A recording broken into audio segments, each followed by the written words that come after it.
your pelvis, and then your legs will be hanging down here.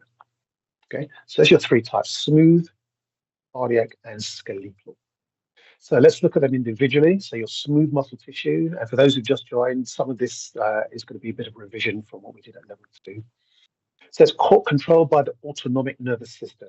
Okay, so that's the part of your nervous system that has full control of itself. It responds or reacts when you have any. Okay. So the muscle fibers, they are smooth or spindle shaped. So if you look at them under microscope, each fiber is the shape of a spindle. Okay, and they're smooth, so there's no stripes when you look at it under the microscope. They are involuntary. So in other words, you don't have to consciously bring about the contraction of those muscles. For example, your digestive system, it works autonomically, it works involuntary. So you don't sit there and think, okay, digestive system start working. It does it all by itself. Okay, so that's involuntary. Contracts by peristalsis. So that's like a wave-like contraction. If you imagine something like a tube of toothpaste, and you're squeezing the tube just to get what's on the inside of it out. So you're going to squeeze one bit, then you squeeze below and below and below. So that's what peristalsis is like. It's like wave-like contraction that goes along the length of a tube. Found in the tubes of the body. So for example, the digestive system. So again, if we're looking at the esophagus, that will have the smooth muscle. The walls of the stomach, because that contracts as well. The blood vessels, the intestines, so they all have these smooth muscles. Okay, also the urinary and reproductive system, they all have these smooth muscles that will just squeeze and push whatever's inside them along the length. Functions, they're used in all processes that maintain the body's internal environment. Okay, so if you think about everything in your body that has any kind of muscle on it, for example, again, the digestive system, when those muscles are contracting and allowing these organs to operate optimally, that's going to ensure that your body's internal environment, okay, in other words, how those internal organs functions, is at its optimal level. So, for example, the muscles of the digestive tract contract to move food through the body, as we've mentioned already, esophagus, stomach, and then the intestines. Maintains blood pressure and blood flow, because again, the blood vessels, in particular the arterial walls, okay, the veins do as well, but in particular the arterial walls, they have thick muscle. And even though blood is a fluid, it doesn't automatically just flow through blood vessels. Okay? Because remember, if we think about veins as well, veins will generally be taking the blood back towards the heart, so they're fighting against gravity. So there needs to be some means by which blood can be pushed along. Okay, so we can't just rely on the heart on its own and skeletal muscle. We need to rely also on the muscle that are within the blood vessels to help push the blood along. Okay, and that will also ensure that we maintain a decent blood pressure, because remember, the blood pressure is a reflection of how hard the heart is pumping and the pressure of the blood within the arteries themselves. Keeps your airways open. Okay, again, so your trachea, which is part of your cardiorespiratory system, that's got those muscles, those smooth muscles within them as well. So that's your smooth muscle characteristics. Let's look at your cardiac, remember, and that's just purely to do with the heart and nothing else. So it's found in the heart, okay, so the chamber walls. So the thickest example is going to be in the left ventricle, because that's the one that actually pumps the blood around the body. Okay? So remember, the atrium, they're really collecting chambers. They will drain the blood into the ventricles. The right ventricle is only going to pump the blood towards the lungs, but then the left ventricle, which like I said, is the thicker one, and as you can see on the diagram here, is slightly larger than the right. That's the one that's going to pump the blood through the aorta around the rest of the body. So consequently, it's slightly thicker. The cardiac muscle is slightly thicker in that left ventricle. Striated, so striped or streaked. So in other words, when viewed under microscope, the muscle fibers look striped. Okay. Involuntary, so again, under unconscious control. Imagine if the only way your heart was able to beat is if you had to consciously think about it. Then clearly, when you are sleeping or when you are distracted and doing other things, your heart will stop. Fortunately, we don't have that system. We have one that allows the heart to do its thing without us having to have any voluntary inputs. That's called an involuntary control. Contraction of the heart is controlled by the sinoatrial node. So that's a node that sits between the atrium and the ventricle, the right atrium and the right ventricle. Okay, and it sends the electrical impulse or electrical wave across the heart to allow it to contract. So main function of the heart is to pump blood around the body. It works continuously. We hope it does, because obviously when it stops, that's going to be a heart attack, also known as a myocardial infarction. Yeah, so that's your cardiac muscle. So we've looked at the characteristics and the function. And then, as I said, the one that's of most interest to us is your skeletal muscle. And again, obviously, this is a representation of somebody viewed from behind, showing the posterior muscles. So attaches to bones across joints via tendons. It's controlled by the somatic nervous system. So with the autonomic, that's the one that it works all by itself. But with the somatic, which is purely to do with muscles, that requires a voluntary input. Okay, so in other words, you've got to consciously want to move a joint for a muscle to contract. Under microscope, it's striped, and we'll look at that later on as to why it's striped under microscope. As I've just said, works by conscious or voluntary control. If we look at the functions of our muscles, well, they will contract and pull on the bones to produce locomotion and movement, quite clearly. They resist the force of gravity to hold the body upright. So remember, we have gravity acting on us all the time, 24 hours a day, acting downwards. And if we didn't have these muscles, one of the things that would happen is clearly our frame would just collapse under the weight of gravity. One of the roles of our muscles is to help keep us upright and resist the force of gravity. And then they produce heat as well. Okay, so somebody needs to mute themselves. Let's see who that is. Getting a little bit of feedback. Let's see who I can mute. Okay. Can't see anyone. Whoever just cleared their throats. Was that Tyra? Yeah, Tyra, can you mute? Mute. Right, Tyra's been muted. I think that was it. Okay, great. The only reason I do this is that when I'm getting additional noise in my ear, it kind of puts me a bit. Okay. Where else were we? Oh yeah, and then provide stability. So provide stability within your joints. Okay. Now we're going to look at structure of a skeletal muscle. Now I know this does come up in your workbook. Okay, this definitely comes up in your workbook. Not necessarily this specific diagram, but one very, very similar to this. So let's look at the various structures.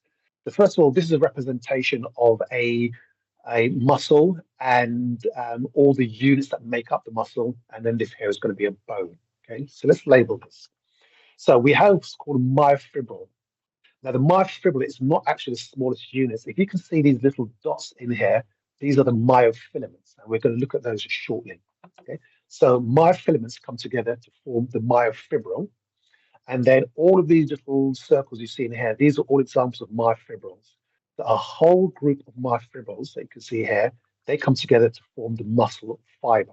Okay, so muscle fiber is a whole bundle of myofibrils grouped together. The muscle fiber has a sheath around it, and that's called the endomysium. Okay, so in here, all these groups of pink. Okay, these are all your myofibrils, and then the whole bundle is a muscle fiber, and then the little white that you can see around those, that's going to be the endomysium. Okay, so all of these are examples of muscle fibers that you can see here, and they're all surrounded by the myofibril. Groups of muscle fibers come together to form the fascicle. Okay, so this is the fascicle, and it's a group of muscle fibers. So let me just see who I need to let in. Okay, so the fascicle is a bundle of muscle fibers together. The fascicle itself has a sheath around it, and that's called the perimysium. So if we look at this picture here, all of these here, that's a fascicle, That's a fascicle. These are all fascicles that I'm outlining with my mouse. Okay, so those are all fascicles. And then these white bits here, these are all the sheath known as the perimysium. Okay, so remember the muscle fiber is surrounded by the endomysium. Roots of muscle fibers come together to form the fascicle. The fascicle is surrounded by the perimysium. Now, groups of these fascicles come together to form the entire muscle. Okay, so the muscle belly. Your muscle belly is a group of fascicles, and the muscle belly itself has a sheath around it, and that is the epimysium. Okay, and then the entire muscle has another fascia that we just call fascia, and then the fascia and all the other structures come together to form the tendon.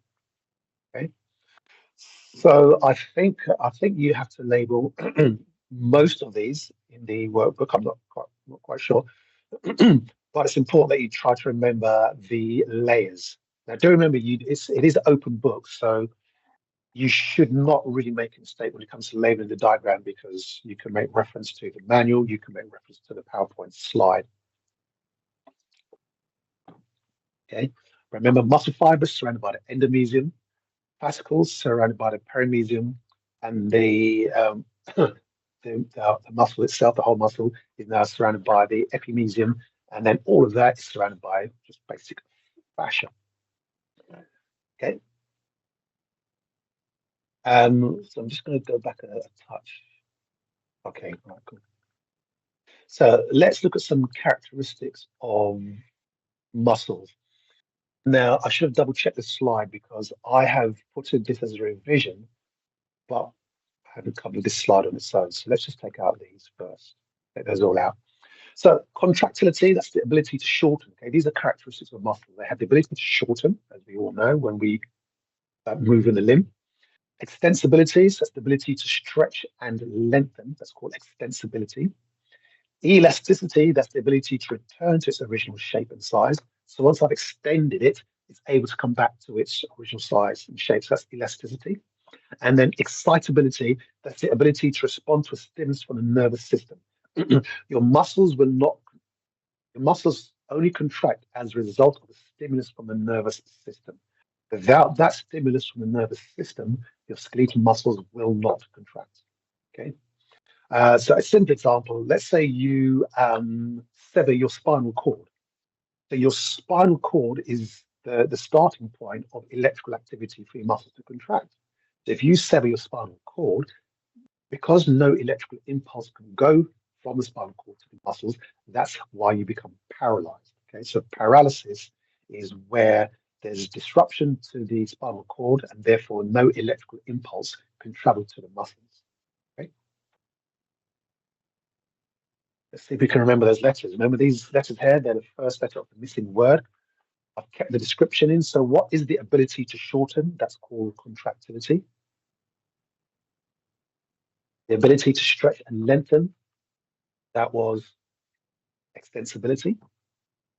The ability to return to its original shape and size, that's elasticity.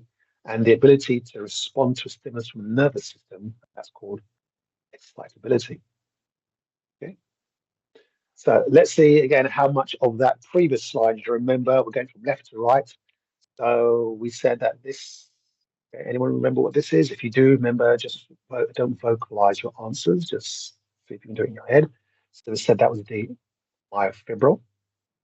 Groups of them come together to form what structure? This structure is the muscle fiber. We said the muscle fiber was surrounded by a fascial structure, and that's the endomysium. We said groups of fibers come together to form this big structure here. You can remember what that's called, begins with F, and it's short fasciculate, or fascicle. And the fascicle itself is surrounded by another connective tissue, begins with P, so perimysium. Groups of fascicles come together to form what? Okay, so it's the muscle belly, and the muscle belly itself is surrounded by another fascia, begins with E, and that's the epimysium. And then that whole structure is surrounded by another connective tissue. And we said that was the begins with F fascia, And then the entire muscular structure is attached to the bone by something begins with a T. That's your tendon. Okay? So again, this diagram will help you with one of the questions in your workbook. This section here is revision from level 2. So we have essentially two types of muscle fibers, type 1 and type 2. Type 2 is divided into 2A and 2B, although the current term for it is actually 2X. Okay.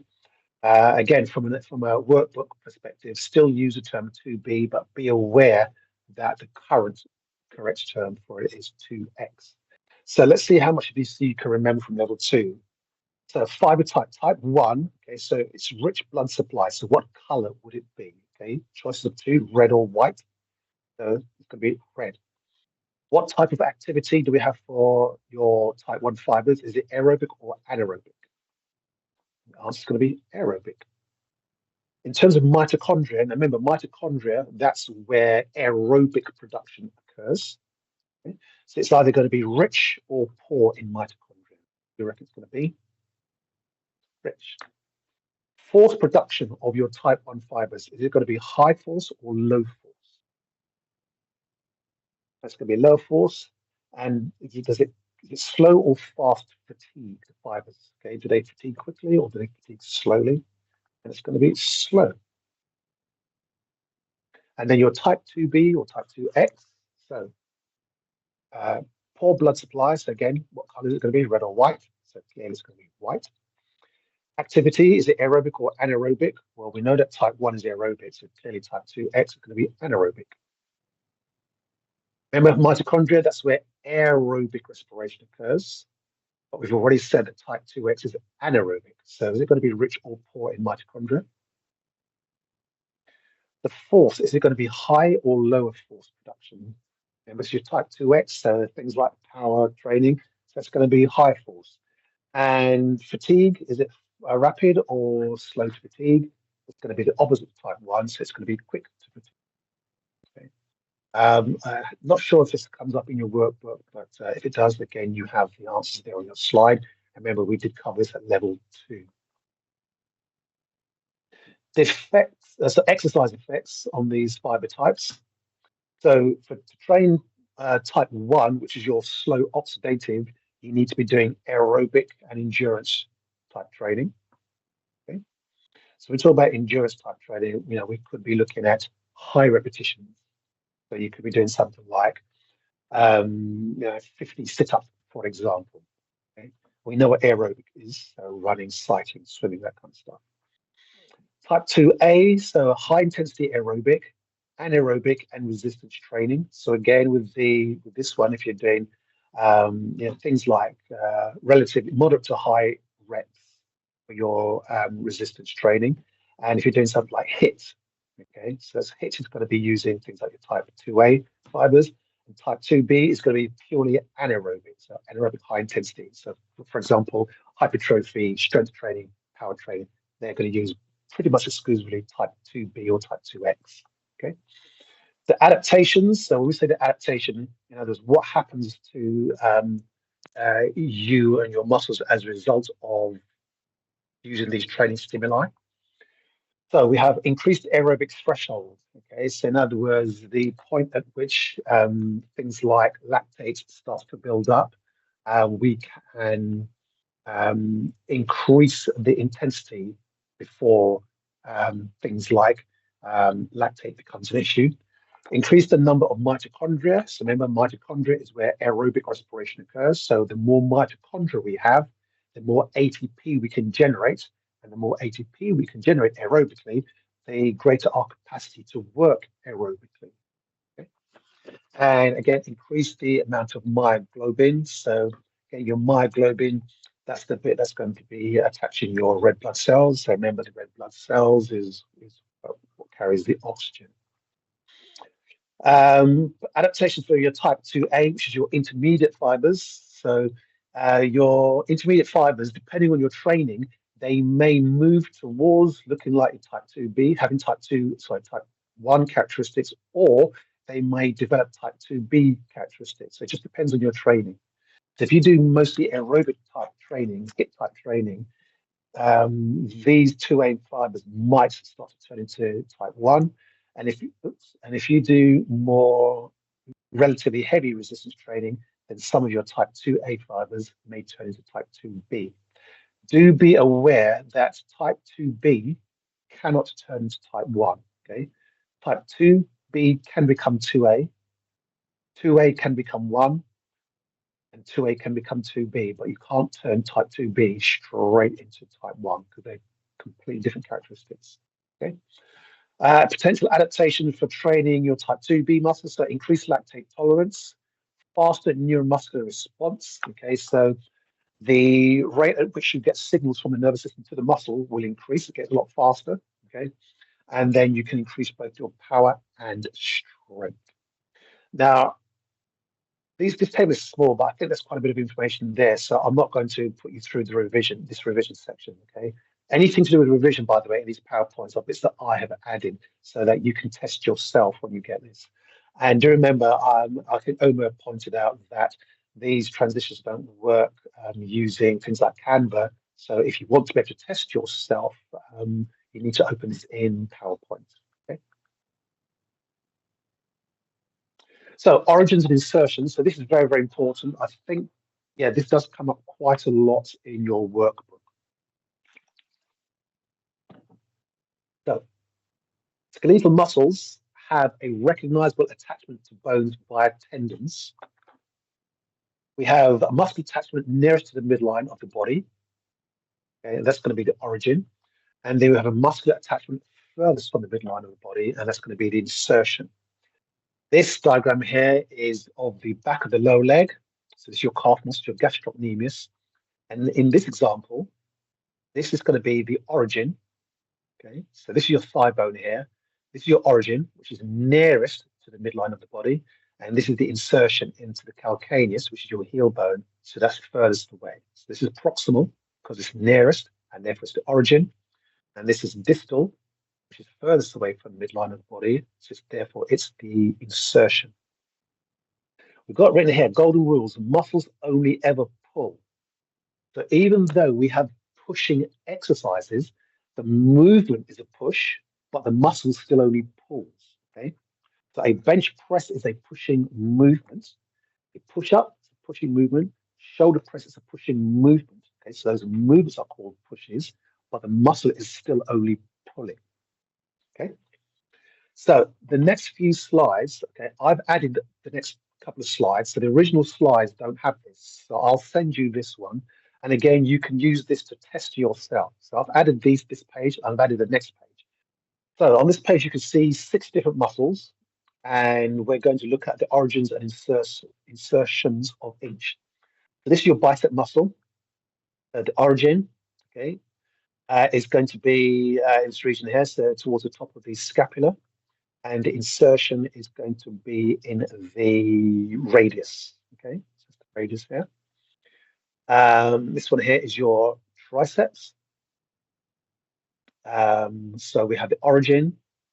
So we've got a couple of origins. We have origin of the superior part of your scapula and also at the back of the humerus.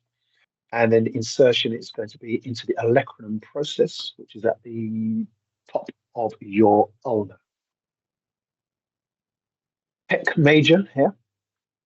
So because of the extensive attachments, that's why my O here isn't moving. So we have an origin or attachment at the clavicle, the sternum, and the costals, or your ribs. So you've got your 3 sites of attachment. And the origin, so the insertion rather, is going to be into the humerus. The latissimus dorsi, the broadest muscle in the body, again, it's got several attachments.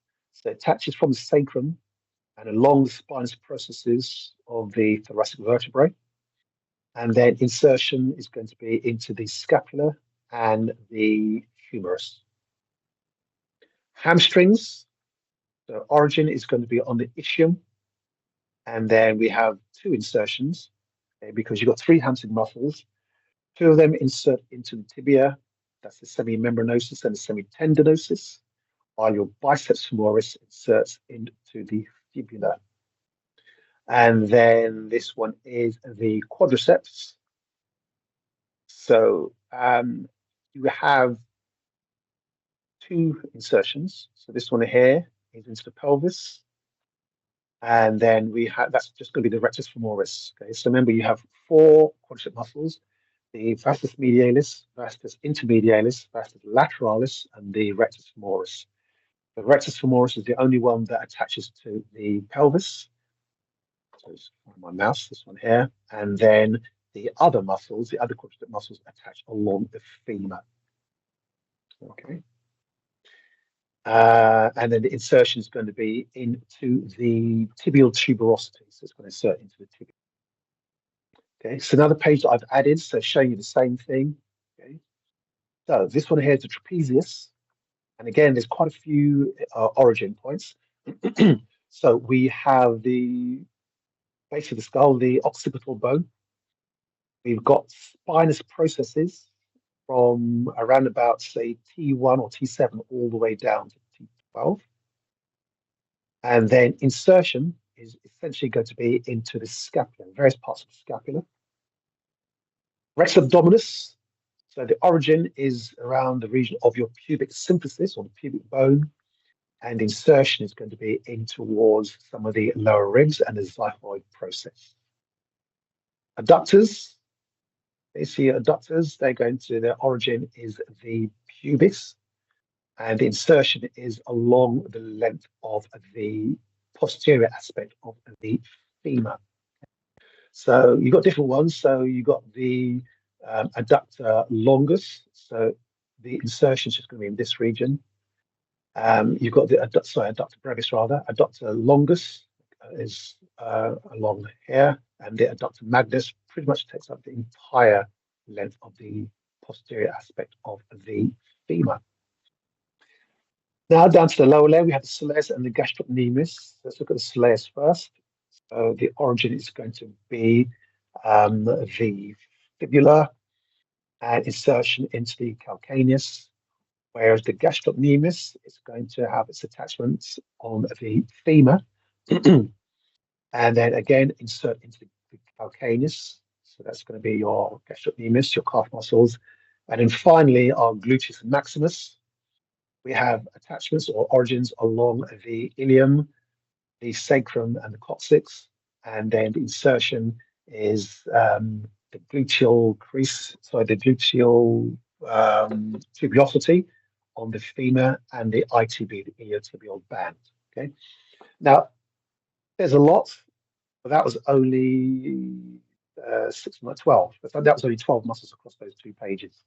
Okay, I think I'm right in saying that you've got to do a lot more in the workbook. With time, you will get to learn these. I do recommend learning them, but only in this basic level. No, right now, I don't think you need to learn the exact name of the exact location of the bone. Okay, I think for now, just learn the bone. If you're going to do something like sports therapy, sports massage, then yes, you'll need to learn things like names like supraspinous fossa, infraspinous fossa, and those kind of names. Whereas for now, you can just say the back of the scapula, the front of the scapula. That kind of. This is a picture of me when I was younger. Okay, yes, that's me when I was a lot younger because you can see I had a bit of hair. Now, I'm not going to go through this. What I'm going to ask you guys to do when you get this is to click on this.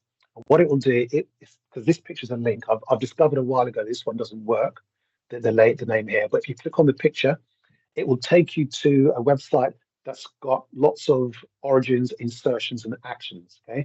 I mean, admittedly, this information is in your workbook anyway. But yeah, if you want to have another version, then like I said, if you click on this link, it will take you to a website that's got the name of the muscle, origin, insertions, and actions. Okay. Right, bit of revision from level 2. What type of muscle contraction is this? Okay. I'll give you a bit of a clue. It begins with the letter I. Okay, she's holding the plank. There's no movement. So what type of contraction is that? And that's going to be isometric. The muscle contracts but remains the same length. So, for example, a plank. Okay? Or if I'm just holding my arm up to the side. Yes, this was a type of contraction that I'm not going to mention just yet to lift it up, but in holding it there, it's going to be isometric. So now actually what contraction allowed me to lift the arm up in the first place begins with the letter C. So that's concentric, or positive. But remember, if you are asked a question about this in your workbooks, do not say static or positive or negative. You must use the terms isometric, concentric, and then the missing one for this one begins with the E. So the muscle lengthens under tension, and that's eccentric. Okay. So again, if you have to identify these in a workbook, don't say static, positive, or negative. Say isometric, concentric, and eccentric. And then can you remember the I word that describes a combination of the concentric and the eccentric? Okay. And that was isotonic. Okay. So the muscle contracts and lengthens. Okay. So you're doing the full movement. That's think of that as a rep. Every rep is an isotonic movement. Okay. And again, a bit of revision. So the roles of muscles. So you can see this lady here, she's doing a bicep curl. So what roles do these muscles have? Okay, so her bicep is the main one doing it. So what do we call that? And what we call that? That's the prime mover or the agonist. Okay? So that's the one that's going to bring about the movement. This label here is pointing at her triceps. So again, can we remember the name that describes the role of the triceps? That's the antagonist, the opposite muscle to the agonist. It's going to relax to allow the prime mover to work. If the tricep wasn't relaxed, in other words, if it was contracting, it then makes it hard for the biceps to do its work because the bicep wants to pull the arm this way, but if the triceps is contracting, the triceps wants to pull the arm into extension. Okay, so it's important that the tricep then relaxes so that it's not fighting the biceps role in elbow flexion. Underneath the bicep, we have another muscle that also is used in elbow flexion. Can you remember the name for that role? Okay, it begins with S. And that's the synergist, a muscle that aids or modifies the agonist. Okay, so that's the brachialis. And then finally, we have another group of muscles. Okay, they're indirectly involved in the bicep curl, indirectly involved, and that's the fixator. Okay, so muscle or group of muscles that stabilizes the joint where movement is taking place. Okay, so the deltoids and other muscles will keep the humerus in place to allow the bicep curl to be executed. Okay, so it's your prime mover, your agonist, your antagonist, synergist, and fixator. Okay. Yeah, I know I'm going through this quite quickly because there is actually a lot, and yeah, I need to just make sure it's all covered. So let's look at levers. I can't remember if this was done at the level 2. It may have been done. So levers are like rigid bars that move. Okay.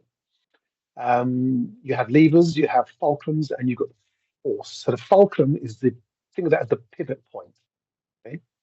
So the pivot point of a lever is going to be called the fulcrum. And then we have the muscles which produce the force. So when a muscle contracts, they pull on the bones to create the movement. So if I was to, sorry, let me just make sure that I can see myself. So, okay, all right, let's move this. Okay, so if I was to use this as an example, so this is going to be like a lever system, and the fulcrum pivot point is going to be where my elbow is on the table. Okay, because everything is moving around about this point. Okay, if I'm doing a bicep curl, okay, so for example, then the pivot point is going to be the elbow. Okay, the load is going to be what's in my hand, and the force is coming from the bicep. Okay, so the force, the fulcrum, and the load. Okay, but we're still going to look at that in a bit more detail. Just double check.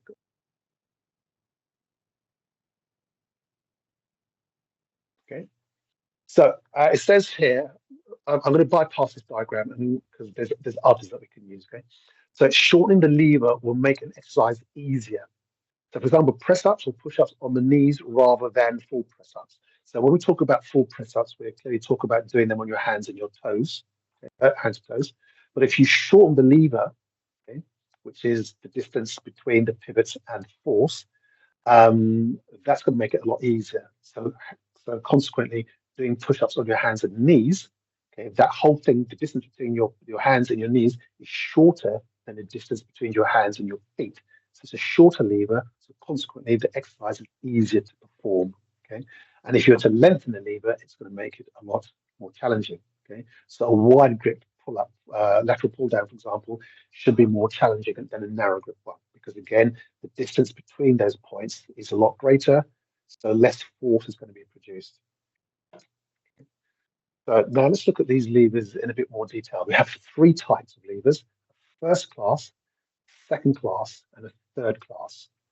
Now, one thing that all levers have in common is that they have load, fulcrum, or the pivot point, and the effort. Okay? What makes them different is the order in which those things are. Okay, so they will all have a load, a fulcrum, and an effort. Now, with a first class lever, the fulcrum is in the middle. Okay, so we've got the load on the outside, the effort on the other side, and the fulcrum is in the middle. So that's very much like a seesaw. Okay, like a seesaw. A second class lever has the load in the middle. Okay, so think of something like a wheelbarrow. Okay, so wheelbarrow. So you'll be holding the handle here. The load, the rubbish is going to be in the barrow, and the wheel is here. Okay, and then the third class has the effort in the middle. Okay, so remember they all have a fulcrum, they all have an effort, and they all have a load. Remember, first class has the fulcrum in the middle, second class has the load in the middle, and the third class has the effort in the middle. And examples within the body, first class example is raising their head. Okay. Example of the second class is standing on your tiptoes, and an example of the third class is the bicep curl. Okay. But in order to understand that, you'd need to actually look at a diagram to see where those muscles are attached for that to make sense. And I think we did do that at level 2. So what I want you to try to do is remember these. Class 1, fulcrum's in the middle. Class 2, load is in the middle. Class 3, effort is in the middle. So with that in mind, can you now, this is something I've added myself, but here the lever classifications relate to the exercise. Okay, so now we're not talking about muscles, now we're talking about the exercise. So in these exercises, I've given you examples of 3 exercises that use the three different lever classes. So based on what I said before, where class 1, the fulcrum is in the middle, class 2, the load is in the middle, class 3, the effort is in the middle. Can we figure out which one of these is going to be the first class lever? Okay, so remember, first class, we said that the fulcrum is in the middle. So that's going to be this one here. Okay, because we have the effort here, then moving slightly further forward is the fulcrum, and then behind it is the load. So that's the first class. We said with the second class, we said that the load was in the middle. Okay? So which one of these has the load in the middle? It's going to be clearly this one. Okay. So the load is the weight. So this is going to be, where the effort occurs. This is the fulcrum or the pivot point, and here's the load. And then clearly, this one obviously is going to be your third class. So remember, we said with third class, the effort is in the middle. So we have the load on the outside, the effort in the middle, and then the pivot point or the fulcrum this side as well. Okay. So now I think it's only important to know this when it comes to understanding the limitations of what your client can lift. Okay, because remember the type of lever, the length of the lever, that's all going to impact on the ability to lift a particular load. Okay. Right, now we're going to look at the structure of your myofibril. We did this to some degree in level 2, not in quite so much detail. So the unit of contraction in the skeletal muscle is called a sarcoma. Okay, and we have like millions of sarcomas lined up one against the other. So imagine that was a sarcoma, and then you have another one here, and another one there, and another one there, and so on and so forth. Okay, so that's your unit of contraction called sarcoma. and it's between one Z disc and another. So what you're looking at here is myofibril. We have actin and myosin. Okay, so this whole thing here is a myofibril, and they're made up of myofilaments. We have a thick filament and a thin filament. Thick filament is called myosin, and in this diagram, excuse me, it's going to be the thick red line. And then we've got the thin filament called actin, and it's going to be the thin line. Okay, so all of these here are examples of myofilaments. Excuse me, and they come together to form the myofibril. This is another view of it. So this is your thick filament, the myosin. Excuse me. And it's got these globular bits called the myosin heads, and this is your actin. And the heads have to attach to the actin in order for contraction to occur.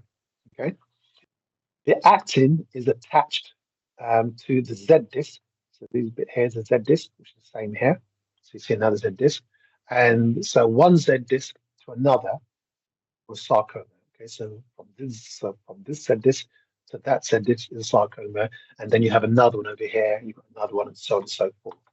Okay, so that's your unit of contraction. Sarcoma is from one Z disc to another. The thin filaments are attached to the Z disc, and the thick filament has to pull the thin filaments in. Okay, you've got another protein called titin.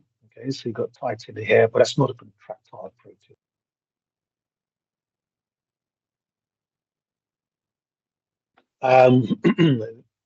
This is again is just another diagram to show you the structure of your sarcoma. So this is your thick filament, and again, it's not just a straight line. As you can see, you have a coiling of myosin filaments, so they twist around each other. The thin filament has two structures around it called troponin and tropomyosin. Okay? So the tropomyosin is the green one. The troponin is the globular bits. Okay. What else have we got? Let's see. Okay. So in order for contraction to occur, the troponin and tropomyosin have to move, okay, to expose the binding sites of the to expose binding sites for the myosin. Okay. So what we have here, this is your actin. This is your actin. You've got your tropomyosin and your troponin. The troponin will deform. It's going to pull on the tropomyosin. The tropomyosin is going to expose the specific part of the actin that the myosin has to attach to. Okay, the myosin can only attach to specific parts of the actin in order for contraction to occur. Those specific points, when the muscle is not contracting, those specific points are covered over by tropomyosin. Okay, so calcium comes in, attaches to troponin, it deforms the troponin. That deforming of troponin moves the tropomyosin. Moving the tropomyosin exposes the binding sites. Because those binding sites are now exposed, myosin can attach to those binding sites and pull the actin inwards. Okay? I think I'm right in saying that when we visited level 2, there was a video that I sent you a link to, because that video helps explain it a lot better than me vocalizing. Okay. Within your workbook, you do have to talk about the sliding filament mechanism. Okay. So in this diagram here, this is going to be the end of a nerve fiber, and it's going to release a neurotransmitter called acetylcholine. This is the nerve fiber, and the acetylcholine is going to come across here. It's going to spread the electrical signal along the muscle fiber, and that releases calcium. And then again, as I said before, that calcium attaches to the troponin, moves the tropomyosin, and that's going to bring about muscular contraction. Okay, but for all of that to occur, we need to have that electrical impulse from the nerve fiber releasing acetylcholine. Okay. Um, so again, this is just another explanation, same thing. So this here is your myosin. These are the heads of the myosin. They have to attach to the actin. So this long strand here is the actin. If you can see these yellow bits, they're the binding sites. So these are the specific points that the myosin has to attach to. Okay. The blue is your troponin. These strands is your tropomyosin. So again, as a result of electrical impulse, calcium is released. It's going to attach to the troponin. The troponin changes shape. When it changes shape, it pulls on the tropomyosin. Tropomyosin then exposes the binding sites. And then as a result of ATP, the myosin heads attach to those binding sites and pull the actin towards the middle. Okay, and that's how the muscles contract. We have four phases of the myosin head. So this bit here, I'm going to talk about, explains the phases of movement of the myosin head. We have what's called the cocking phase. The ATP is going to attach itself to the myosin head, and it's going to prime it, so charging it up, if you like. We have the binding phase. So the binding phase is where the myosin head now attaches to the actin. So calcium ions are released from the sarcoplasmic reticulum. So let me just come back a couple of steps. So this bit here, when you look at the diagrams and you see this strand here, this is called a sarcoplasmic reticulum. It stores the calcium. Okay? It stores all the calcium that is released, that is needed for contraction. So the binding phase, troponin and tropomyosin move away from the actin binding sites, and the myosin binds to the actin. So that's your binding phase. Okay. So as a result of the calcium causing the troponin and tropomyosin to deform and move, the myosin now binds to the actin. Okay. So remember, cocking is just the head being primed and lifting up. Then the binding is where the myosin head now attaches to the actin. We've got the power stroke, the ATP. If you remember from energy system, we have ATP, adenosine triphosphate. So the third phosphate breaks off. So now we have ADP and energy. So energy is released, and that's going to now allow the myosin head to nod and rotate. So in other words, we have the myosin heads are going to move. So this myosin head is going to move to the left. That one's going to move to the left and pull the actin inwards. So all of these are going to eventually join up and pull and just join, attach and pull. So that's your power stroke. And then we have the resetting.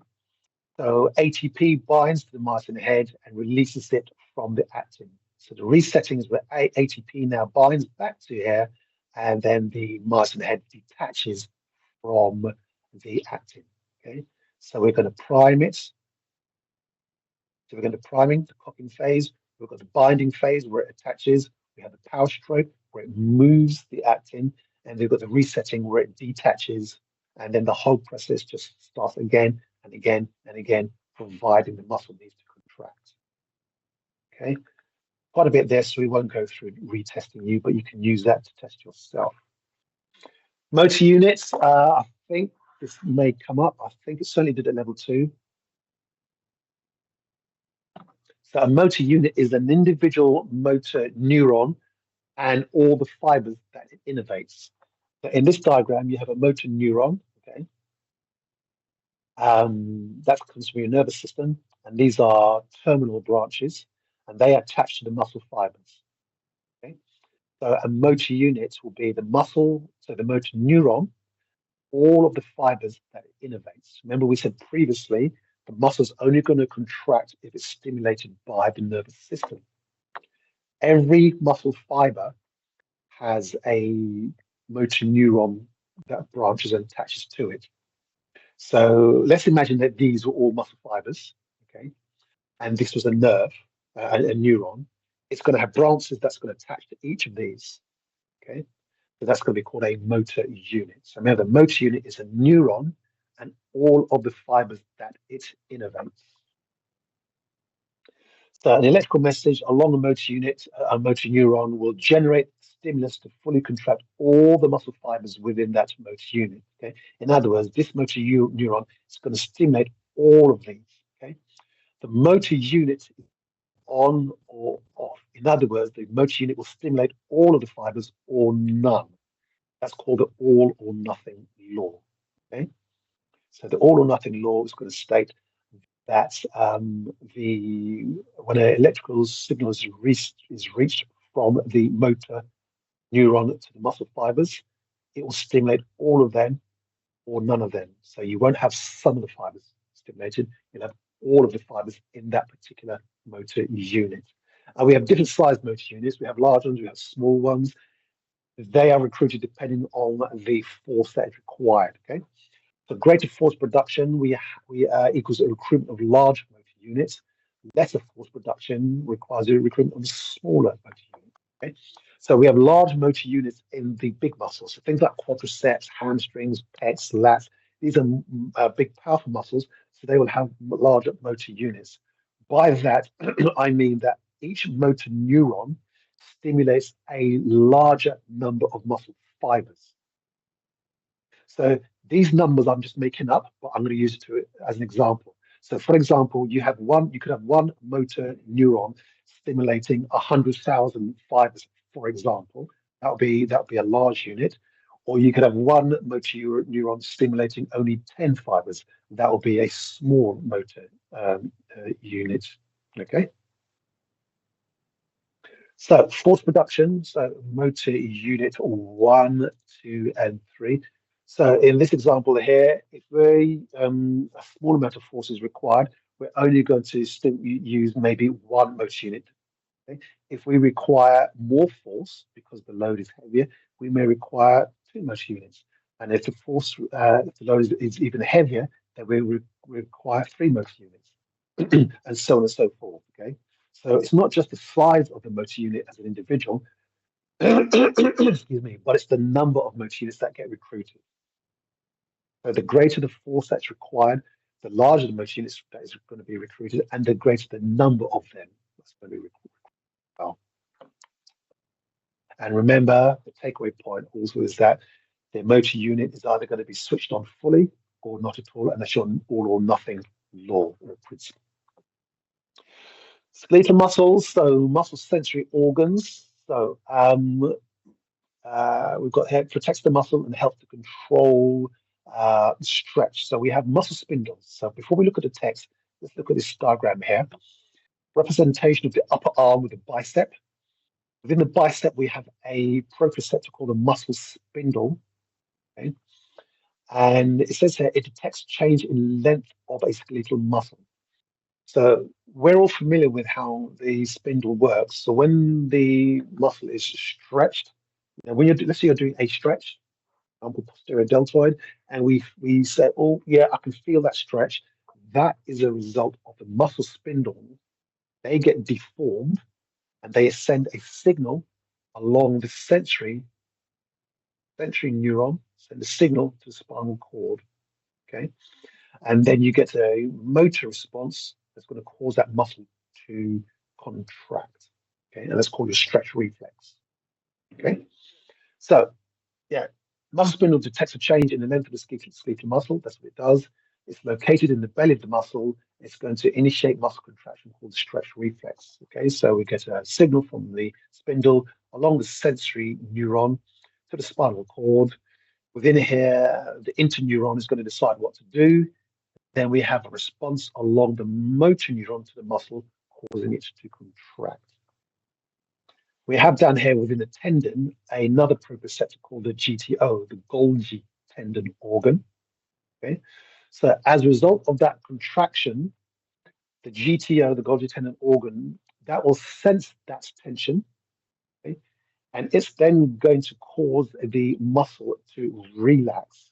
Okay, that's called the inverse stretch reflex. So again, example, if you're stretching posterior deltoid, you pull across, you say, yes, I can feel that stretch, and you hold it there.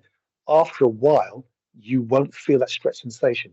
The reason for that loss of sensation is because the GTO has kicked in, sends a signal to the spinal cord, A signal comes back from the spinal cord, now causes that muscle to relax.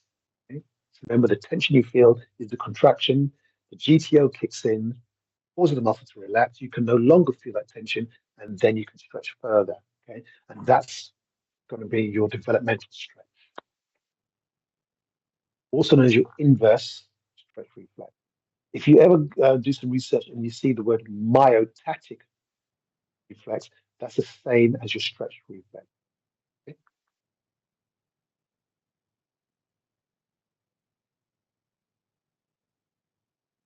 So, again, you can see a diagram here of a muscle, just a typical muscle attached to a bone.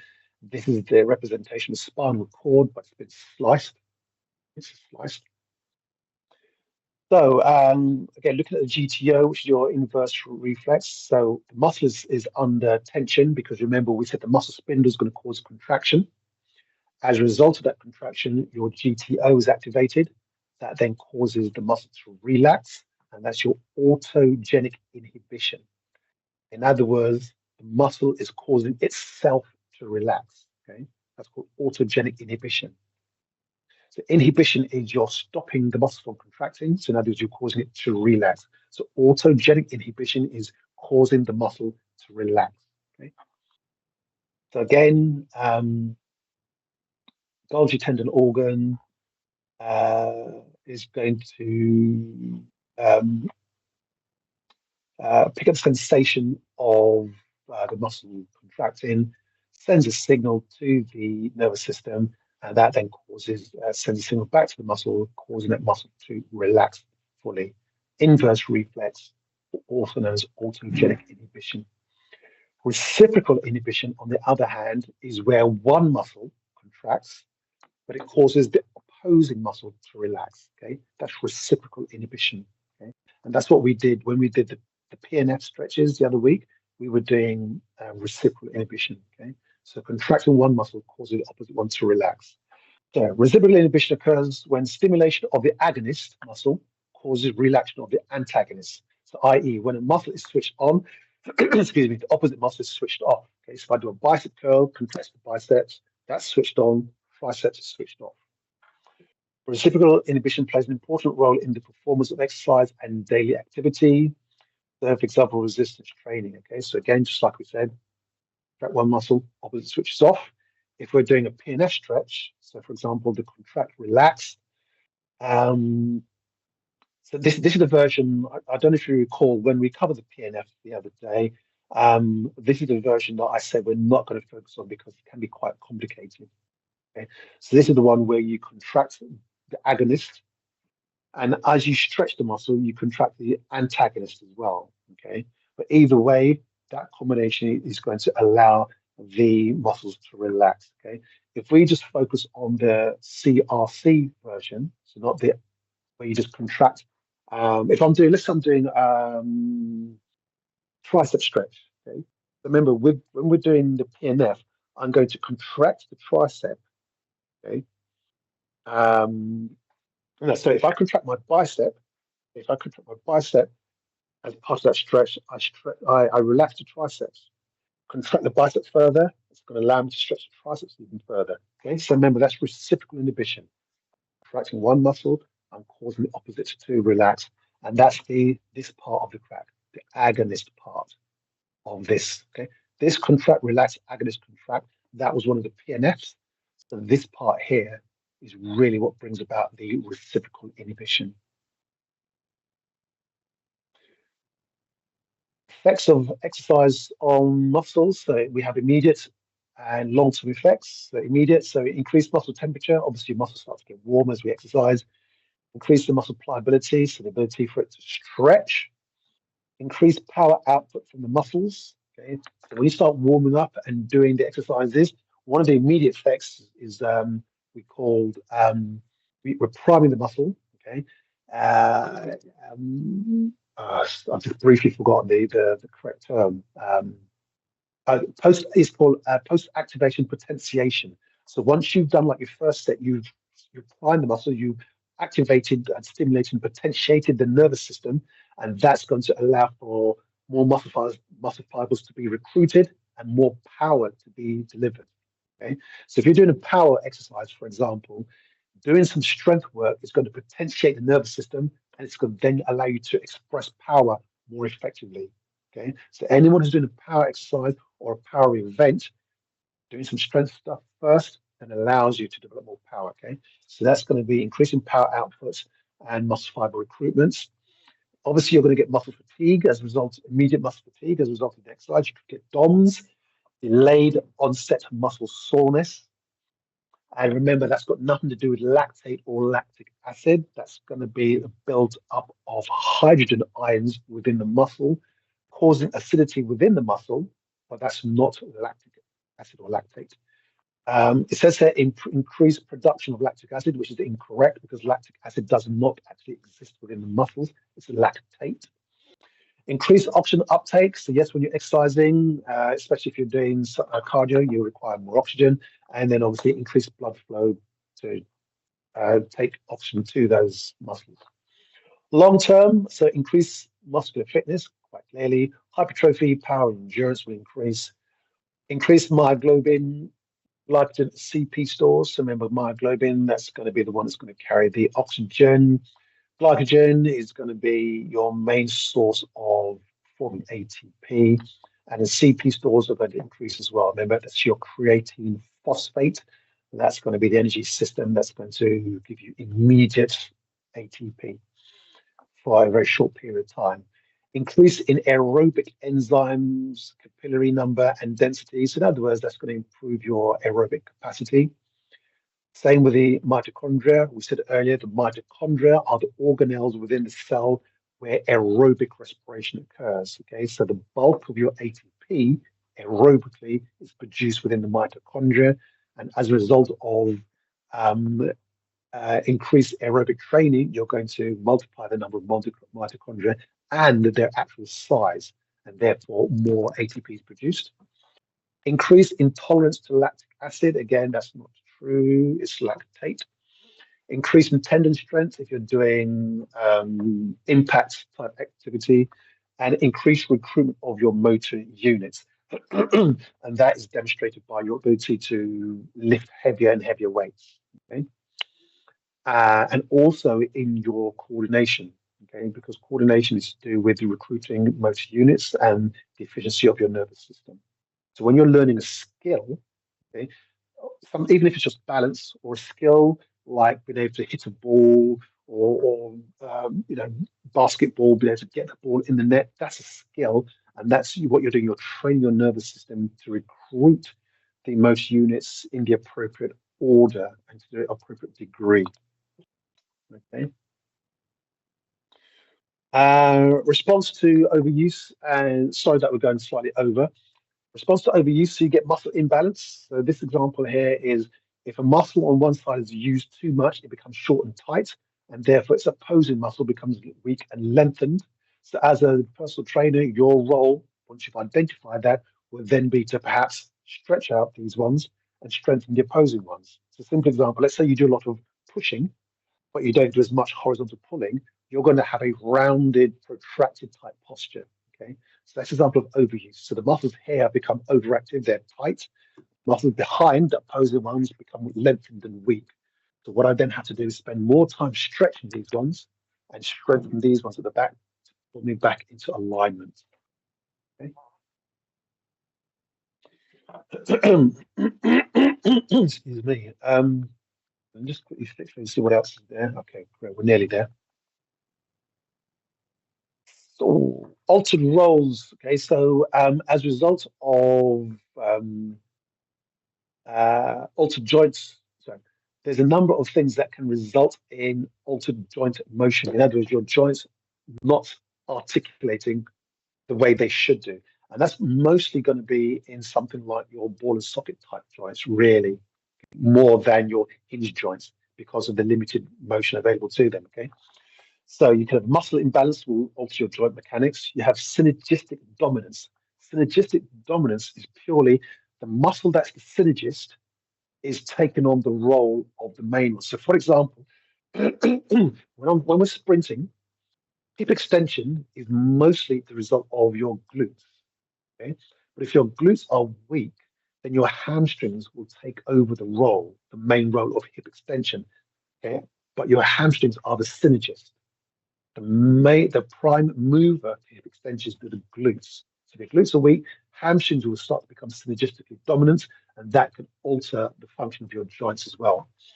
Decreased ability to maintain posture. So again, we use that example of the overactive muscles at the front. Okay, and then we have altered reciprocal inhibition. So remember, we said with reciprocal inhibition, who's that I need to let in at the last minute? I think time probably dropped out.